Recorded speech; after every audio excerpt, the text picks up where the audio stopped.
Hey, it's Nicole Casanova, and I'm here to talk to you about the art of leverage and how to master it. So we spoke about one of the first elements, mindset, and now let's talk about number two, monetization. So when I say monetization, yes, we're looking at, how can you put the right revenue streams in place and make sure that you are capitalizing on them and you're finding the best possible margins.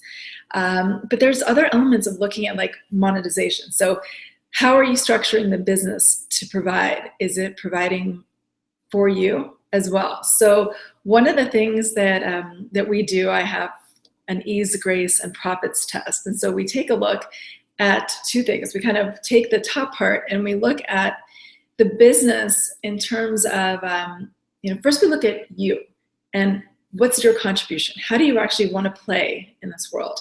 And so we kind of map out, these are the things that resonate with you most. And then you can go across the board and put on a scale of 1 to 10, those different components. So for example, all right, I'm just going to look at the one I have right here. So, some of those might be, that your area of expertise, passion and purpose, the impact, vision. Like, is this something that 5 years from now you're still going to be interested in? And so you go across the board and you look to see, which one allows for the most creative time or ease, or which one utilizes your talent. And you look to see where are the places where you really want to play.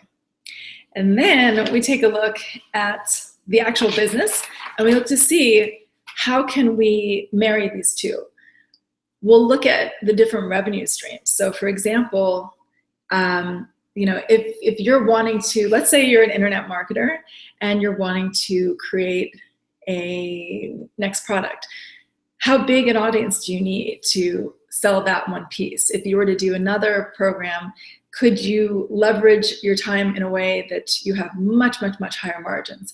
So if we were to go across and look at some of the revenue streams, maybe you're a tech company and you are creating another offering that's going to line up with one of your partners. Fantastic. Do you have to drive that traffic? Do they already have it for you? What is it going to take to build out these pieces? So how much overhead do you need? How much capital? I'm just looking at some of these. How likely is it that you can really scale this thing? What's the sales cycle?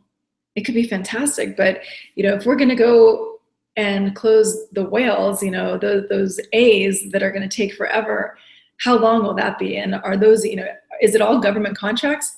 How long is it going to take for us to actually build a business based on something that could take 2 years to close? So we go across the board, we see exactly what revenue streams are going to provide the most ease and grace for us, right?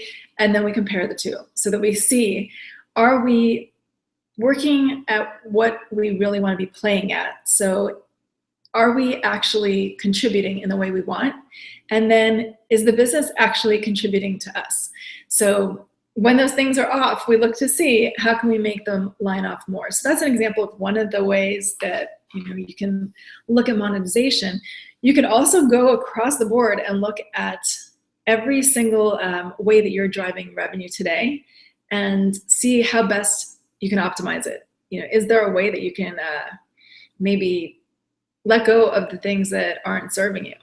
There might be, you might be an incredible success and you might be profiting at what cost? Is the payoff really worth it? So often we're not entirely focused on this because as entrepreneurs, we're totally heads down. And if there's revenue coming in, that in itself is incredibly exciting.